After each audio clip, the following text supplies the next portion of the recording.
désormais, pour toute actualité, abonnez-vous sur Tungi TV.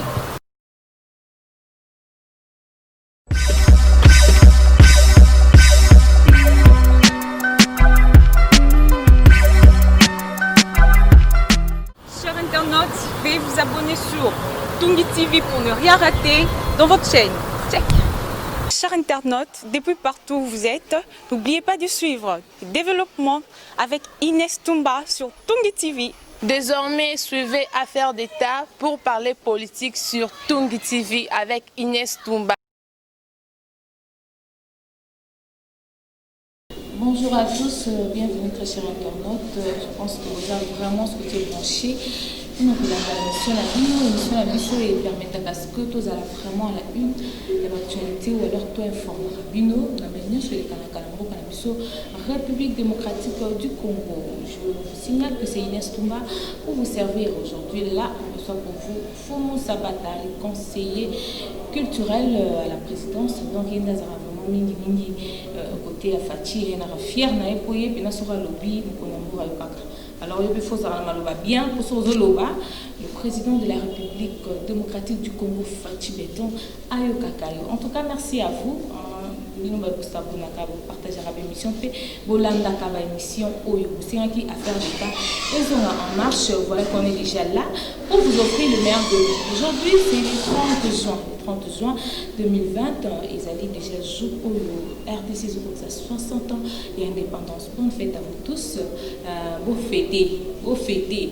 Ne pensez pas que 2020 c'est encore l'année passée.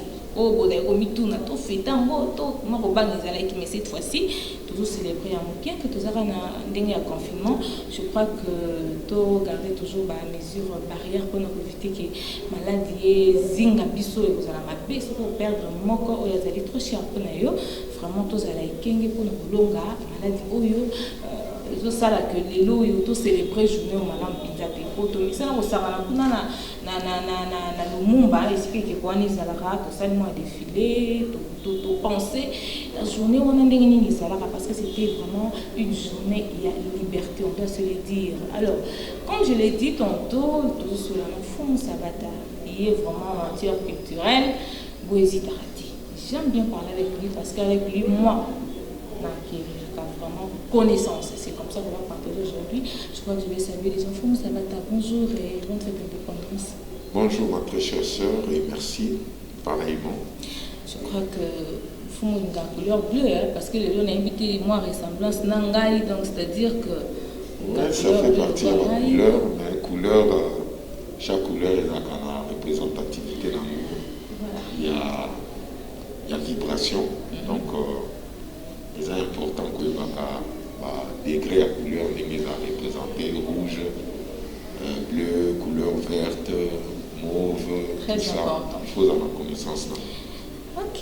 Dans la salle couleur bleue pour na pendika moko na drapeau na biso pour lelo toujours c'est quoi qu'il arrive, quelle que soit circonstance, chef de l'État c'est le discours moko très pertinent. Discours wana lelo na lala kina la mukina tongo il y avait des gens tout autour de moi. Inès Pino Baibolo Fati il nous a tellement satisfait. Fumu Sabata est-ce que vous pouvez un peu un peu de commentaires na photo yo chef de l'État qui a discours à l'élo c'était tellement convaincant. Moi je l'ai dit parce que Batou Ebisinga il y a un oui et ça a été très super.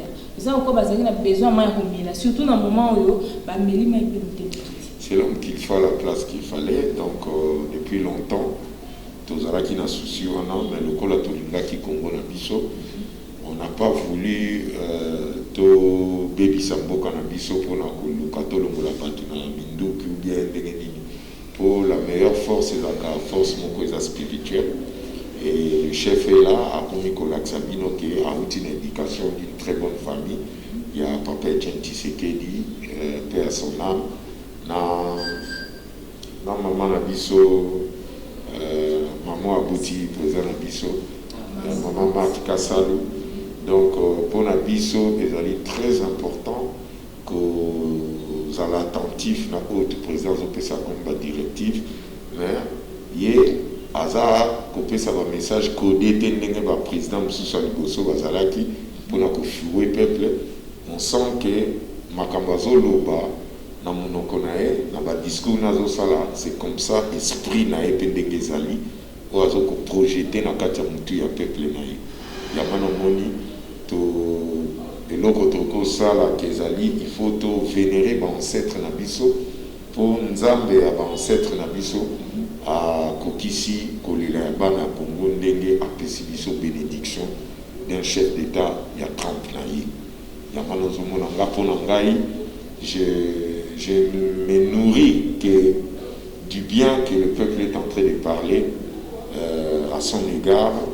Yango wana nde ezosanga plaisir namonaki tobundaka pamba te mpo makambo nyonso na bandako explika ngo na bavideo tititititi lelo nakomonaki peuple à répondre na baexplication oyo napesaka politique à l'époque et le peuple a compris.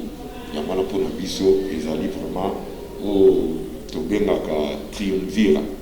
Ça veut dire le président, le peuple et la nature bazo vivre na compatibilité moko extrême, juste et correcte. Comment ça va aujourd'hui, 60 ans d'indépendance, nous faisons le RDC.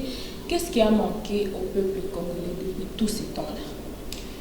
C'est d'abord un bon leadership et l'amour du pays, parce qu'il y a eu trop des oraux politiques au Bayaki. Ils ont joué na naïveté au peuple azalaki nango na kubango Mobutu akotisaki era salaki pendaison ya soi-disant opposant na ye, tout ça et zalaki n'impact makasi na kati ya vie sociétale ya peuple congolais. Ce qui peut avancer sur la conférence de Berlin, mabe tout ba belge basalaki titozo indépendance, tout ça et ça fait partie de un traumatisme générationnel oyo etikala na mutu a peuple.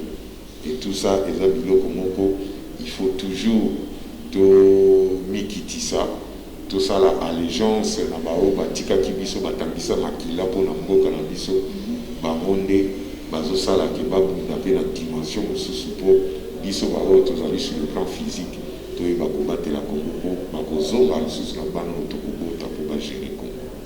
Mais malgré tout ça, est-ce que Congolais lelo à perdre sens ya patriotisme na ye? Te mingi sens ya patriotisme ezalaki infecté. Mingi bazoluka réalité mais bazoyeba leadership oyo bakokai kolanda te. Vous êtes infecté na kobanga ndenge lobi? Oui, tout ça jouait le rôle. Terreur moko spirituel, prime ebele salema, il y a acte, il y a même la nature qui coupe sa biso dégâts moko ya nature qui ko salema lié na makambana. Ça veut dire le président Fachi et comme un moment moko mona ordre ko salema selon la tradition culturelle na biso, la cérémonie ko salema pour la réparation avec les esprits. Et tout ça, le président Fachi a placé pour résoudre le problème en avance. Bani Belé Afrique, Bazali Banda, à Congolais Bazali Banda, Bayebi Makambo Nazokolo, et à un moment opportun, Bakozonga, pour tout résoudre le problème, il y a la psychose spirituelle, et ça l'est la Congo depuis la conférence de Berlin Tissiko. Alors, ça va être en tant que culturel, les lots où ils ont constaté, il y a un acte un peu néfaste, après il y a RDC, psychologiquement, la géographie, il y a un peu presque le secteur où on se les a touchés. Mais avenir culturel et RDC, Torozelango, Toro jouir Nango, ou bien on doit attendre toujours les leaders politiques agir?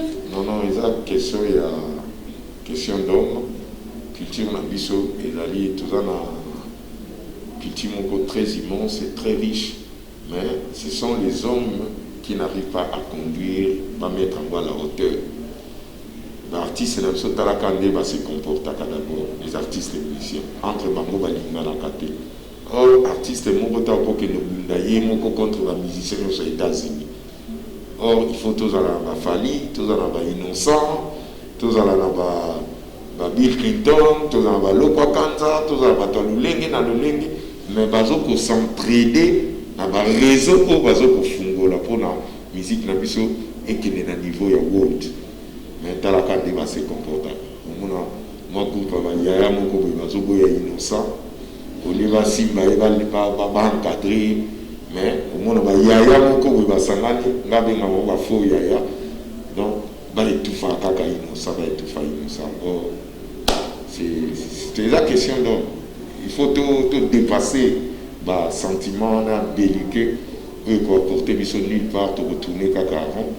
Donc je pense qu'il est temps de tendre la main à tout le monde, à la sculpteur, au moni peintre, aux en apports à peinture, tout ça les manas na Venise, Luca pas peintre, dans des congolais qui est beau défendre dans les pour l'intérêt. Et tout ça ba talentueux, ma casse na mboka na biso ba primaté. Nyo soni zaka parce que bazan bon côté. Il y a aussi le ministère na biso pe faut jouer l'influence na ba kolo ya ba ministère na biso pe ba ministère na biso pe ba participer na makambo parce que poste il y a ministère de la culture et poste non politique mais sur les postes politiques il faut que monter à la politique à la distiller na moi esprit culturel na katinaï tu vois dans ce sens là parce que là il va poste politique naza déjà politicien va poste culturel à s'adapter non parce que en soi je suis d'abord artiste tu vois. Et à part ça, on a une très grande école qui est l'UDPS, il y a un monde qui est formé en tant que politique. Donc, pour l'Angaï, ceux qui ont battu le coup, l'Anga, 100, 200, 300, je pense que la culture n'a pas le bon sens. Mais, il dit que Mingi, on va comprendre volonté politique culturelle au chef de l'État, mais avec le temps, petit à petit, on va expliquer, on va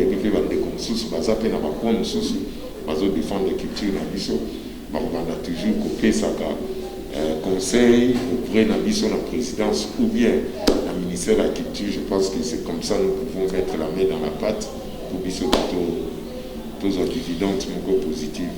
Mais faut ça va apparemment monde culturel na biso ou alors s'il faudrait que le développement culturel il y a beaucoup na biso c'est un peu étouffé parce que même au niveau alimentaire au niveau accoutrement toza un peu dominé na ba vague moko extérieure mais étranger mingi bazo jouer influence likolo na biso et nous sommes comment est-ce que toki ko lutter nango pour comprendre biso nous sommes en train d'évoluer par rapport au temps aussi donc comment est-ce que toki ko bima na kati ya facteur wana ba oya oui biso ba oya comme investisseur les chinois ba ya kabala exception ba graine dans 3 mois vous allez consommer tout ça là vraiment que vraiment très bien avec bazana na ba banda calmer et donc on y niveau mais qui ko ça là pour to bima pe na kati ya moi influence wana consommation endogène ça veut dire local. Il faut que soutenir des congolais oyo azana idée à ça la bilanga c'est ce genre de personnes que nous devons soutenir. Couper ça la microcrédit na agriculteur endogène oyo ya biso ba monde ba koki couper ça sens ya makamna biso et avancer. Bitumba na culture et ça bitumba moko très silencieux mais au ça l'attention que bazo gagner terrain et tout ça la langue na biso bazo ko va faire disparaître la langue bana na biso presque nyonso ba ebolo ba kikongote ba ebolo ba chilubate mingi autour na za muluba mais le ba chiluba ebolo ba chilubate c'est déjà un défaut il y a déjà un problème et tout ça il faut toujours s'impliquer pour évacuer culture na biso des forces la langue voilà par exemple des richesses na ba école mingi batangisa il faut écouter voilà kutu eza masolo auto solo na conseiller principal na biso enseignement tezo eza makambo oyo ayebi yango très bien ok président va ayebi yango toza na choix te il faut tokotisa méthode wana bana batanga biloko ya mboka na classe. Alimentation na biso conseil na ngolo bango parce que les gens doivent comprendre dans quoi nous sommes. Alimentation na biso so ko kotina ba supermarché au kuta biloko un peu différemment na o ko kuta na wenze ba maman na biso ezana ba na kati ya alimentation c'est du poison ezali ba poison à retardement. C'est ça encore un autre combat où il faut lutter na makambo itali alimentation. Tout ça personnellement, ça me fait, c'est dans le pensée, dans le bloc était comme alimentation, ça me fait vomir.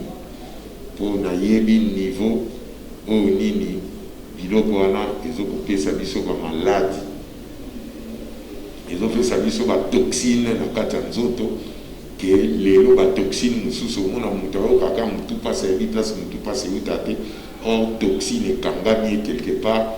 Mais pour détecter toxine, vous savez l'expérience on a. On est en manga, Bouachala, on a Moussenga, Moutapé, Senga, conseil. Azali docteur Mounene na niveau États-Unis. Na c'était là qui n'allait, qui n'a pas mingi, moi na mouki, mais maillé les ébélés, avec Samakuta Lobi, faut nous sabattre, il faut qu'on kamba l'hôpital dans le Congo. Parce que nous avons dit, ah, nous avons expliqué que l'hôpital est à la Kaboui, Bilo, Bouliaka, exemple. Dans la vérifier on appelle ça qui est raison à 100%. Donc, ce sont ces genres de Congolais que nous devons soutenir. Nous avons que soutenir la firme pharmaceutique et créer les vins maladies pour dépendre de Kakanabakisi pour passer la bombe. Ils sont toujours derrière l'argent. Et tout ça, il faut éviter. Congolais, voyez, vertu à Safou. Tu dois éviter ce que les Safou et le ministère de la Katanzote. Mais tout n'a pas la bonne à ce que c'est bon. Vraiment, très cher internaute, je crois qu'on est en face du conseiller culturel à la présidence de Fou, ça va être avec lui, toujours, mais quelqu'un au Lobila. Moi, secteur, c'est très important parce que les autres aussi 60 ans, ils ont qui dit que ça s'est fait. Mais vu l'état d'urgence au moment où on s'est retrouvé dans le haut, ils ont aussi été tout, mais pour recueillir connaissance, il y a six cas pour que tout tamboula malam. Alors, conseiller Fou, ça va on évolue toujours. Est-ce que les autres qui koloba peuple congolais ali tous est belé ah tous ça wa moi to yeba ke aux étrangers exacté pourquoi parce que tous ça jusque là limité le niveau d'identification à biso on n'a pas encore ba carte ba pièce d'identité za la ranandi alors to yeba nani oyo akoki ko revendiquer ba droit na yena kati ya mboka lokola ya biso RDC oh bazali lié na ba kombo ko tradition na bango bakongole oyebi ya tribu na bango bazali kende na chaque ndako okuta koko na koko ayebi place auti. Donc ça veut dire tout ça c'était une politique bien préparée na balokoderme à travers bato batiela biso badictateur pour baboma trace ya culture na biso ya bokoko na biso. Tout ça Tshisekedi a préparé un plan d'action pour na koyeba korecenser bakongolais pour bazonga na goût ya bokoko na bango pour bazongela ba identité na bango bayeba biloni naza. Donc moi je fais partie ya bato bazoko faire pousser politique on a et avancer pour tozongela bokoko na biso. Comment ça va dans tout le monde on a pas battu parce que tout le monde qui semaine passée bandeko bakendaki ko je sais pas bakendaki ko manifester attitude na bango na bandako Jean-Marie Kassamba, tout le monde qui n'a pas aimé le sous il y a bandeko basé ko jouer rôle mingi sous pas ça jusque là quand il y a le gouvernement alors bandeko ba kene ko manifester regret na bango ba le bien ça va acte ko ya mabe ba créer ça ba violer qui fallait pas agir bon est-ce que c'est une bonne façon de soutenir état de droit et à Fachi ouais les escroqueries parce que ba le bien qu'ils avaient ba IDPS ça non kolobaka IDPS pour il faut baloba IDPS bakomisa IDPS pour toza populaire koleka bango yamana baza bajaloux côté wana eza makambo ya peuple congolais na parti na bango IDPS mais ezalaki teke ndenge bango bazoluka babimisa mosolo baloba bongo ça c'est l'escroquerie il y a sorcellerie il y a bato oyo bayibaki mboka batongi siko ba immeuble na mbongo mboka mais peuple akimende ko buka ba immeuble na bango ba peuple pour batonga ki on a ordre pe patinda ki ba côté donc ba immeuble na za peuple za ba côté pour ba bisa biso batonga mo na mbongo o ba iba ya ba peuple akimende buka immeuble na ye za immeuble peuple za Jean-Marie Kassamba mais quand le peuple on a tika ki babandi na seti immeuble matiba c'est que c'est juste le moment où de Kobe Minako yana loi moko ya voter à sika ba profiter na yango pona ko boya loi wana alors fallait ba ça un peu moins ba pour ba yo que ça ba mo mutema pasi nde ba mo bazo yo que ça peuple mutema pasi fallait que les tomba mais comment il colle c'est comme peuple ya bukan OK passe ba mo ba yo ki les passe bazo yo c'est biso la peuple comment ça va FCC les lo bazo bimsa ba gâchette na bango muke bazo ko agir selon coalition ou bien comme agir na ndenge na bango moko na ndenge ya FCC ko eza sous FCC cash mais comme isko FCC est-ce que bazal sous na contenu ni yo bazo bela sous na kati logo wana ndenge zo lamba mali sous bazal sous na contenu à pouvoir te c'est bango petit à petit ba komisa na baboye ba peuple bien état de droit et ceci ici na maka auto bazo mikana les aneti tout soit zindi na mai iloko liboso sala abimsa le bobo kwa le comme sous nzete moko ekoza na kababi mais ça de compte en zinda kaka iloko esali papa population balobi eloko yo sala bango bongo eza parce que baza majorité na parlement pourquoi fatia oki ko dissoudre ka parlement wana te abandela makambo zéro wana ezosasa bamanevre wana ezopesa bango mwa opportunité baza majorité na parlement ndeni baéchoué kolekisa loi. La vraie majorité, les alliés majorité extra-parlementaire qui est le peuple, point barre. Parce que Fatinda a populaire, les a voté. Fatinde a la majorité populaire. Parlement, on a ça, le voté. On va la loi, on voté. Ça va voir qui sont pour, qui sont contre. Après, on va dire que on va sélection 2000 fois. Parce que loi, on a voté. Vous les catez pour parler. Opposition républicaine et boïna. Et on est capté. Pour ça va FCC. Bonjour, continue à faire encore confiance. La question se pose pourquoi est-ce que quand on continue à définir là-bas? Les coalitions, bientôt la Sabino qui est aux amis égoïstes, il fallait que moi soit participé à l'évolution au Congo. Parce que Bango va y quitter. Biso va tout bengal monter. Ba acte na bango ma bende ezoko musa bango ba tumabe ya mala bazo bengal. On n'a rien à foutre dans la FCC. Rien à foutre. Parce que dans la vie, quand tu fais un mauvais départ, finalité, c'est catastrophique. Et moi, on ne va pas se préparer dans l'hécatombe, où ils ont d'ici là, pour les saluer, il faut pas s'en tout ça là. Comment ça va aujourd'hui si le Premier ministre a démissionné? Qu'est-ce qui va arriver? Quand vous travaillez, remplacer le Premier ministre directement. Côté à Fatih, c'est trop lourd, c'est trop lent. Qui Premier ministre est à travailler à travers son cabinet. C'est pas un problème ça, ça ne va pas déranger. Ça ne va pas déranger. À travers le cabinet. Fatia lobby c'est comme ça, la population lobby c'est comme si Fatia zoyo kabango susté. Il faut ba ningana ba kita sur terrain. C'est comme si Fatia linkaka ba acte wana ya kucheka ba biso ba chaka nungu wana kaka. Ngalo ko comme comme ça la population ba lobby ba loba ki ngwa kulingi kama la population. Nous avons des questions, mais surtout nous avons des questions ba propos ba de bazo pesa poto tout les mituna et pas la belle. C'est pas comme ça on gère les avis populaires. La population a vraiment compris la politique où le président est en train de procéder. Au Batouana, la population dans le Béza, moi, Batumoko Boye, même pas 1,5%. Parce que nous sommes censés aimer son pays, les Cambouis ont l'instauration des droits et l'état des droits. Il faut aider le président à soutenir ça, à s'accaparer les locaux pour l'intérêt général. Ce n'est pas ce que tu dis aux populations dans les Comment ça va surtout que Fatia yo kakande population. Donc bazo tuna mituna, biso photo pese no mituna exactement ni bazo tuna yango. Il veut dire que il faut pas kitaka ka batia nungu nungu na nzela, pour yo kama kelele puis agir. Yé moko azo ko agir mais ezo ya na tant aux populations. Ils ont leurs droits les plus légitimes. Oyo Etienne Tshisekedi atike la bango. Au prophétie Etienne Tshisekedi dans le bec et Nkolobo Balobi Maboke Nanzela sans pas que ça vienne au monde des démocraties à bien bandi. Ils ont ces droits-là. Ils ont droit à la parce que Bissot aux alignes va fonctionner au point barre. C'est tout. Comme ça va, je crois que tu as chuté la mission déjà. Merci, Ming, la bande à bande pour vous. Bien, nous, ça va, tu as Sabino, tu as mis un peu de la pour compréhension et ça la malam. Pour te dire, infiltrer, je suis basali, je suis un message, je suis piège, mais tu as mis tout le monde sur le diffuseur. En fait, tu transmettras un message, pour ça, tu détecter que ils ont un message, je suis infiltré, pour les missing, tu as un go.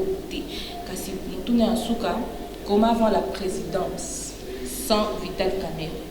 Très très bien, super bien.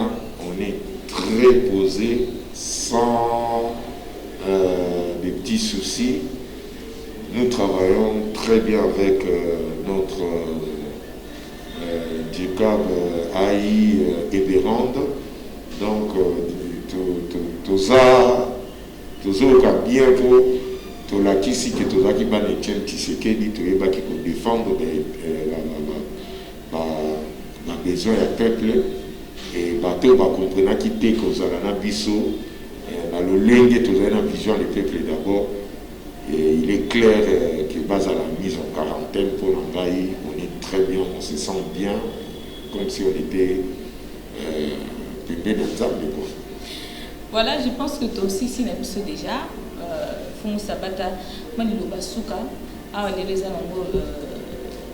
bonne fête de l'indépendance, bonne fête de l'indépendance, vous méditez, vous avez conscience que le Congo vous appartient. Vous avez un président qui vous aime, qui a besoin de faire le mieux pour que vous puissiez avoir une vie meilleure. Et je sais qu'avec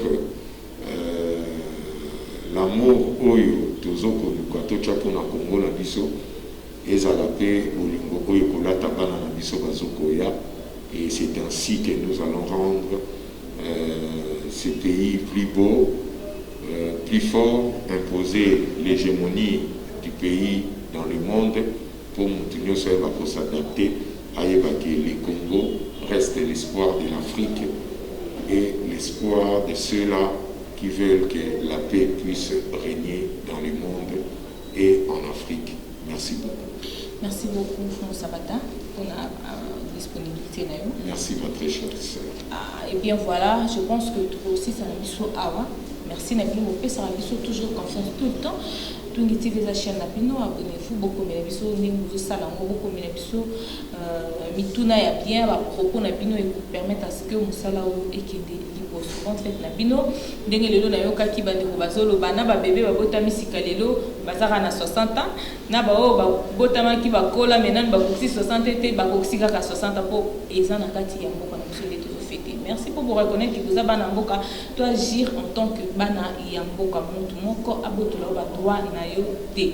Dans un état de droit, mon idole, mon ya mungu a imo webi koto ke botika formation na yo, ba maison communale les en partout, ba carte dans la sécurité. Je pense que le ministère le chef de l'État ils acquis très bien destiné Montounion soit se retrouver Katina. En tout cas merci Nabino.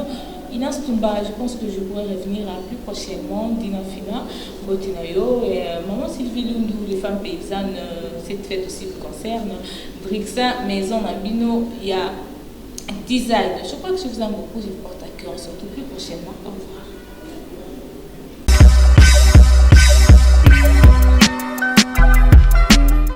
Très chers internautes, désormais pour toute actualité, abonnez-vous sur Tungi TV.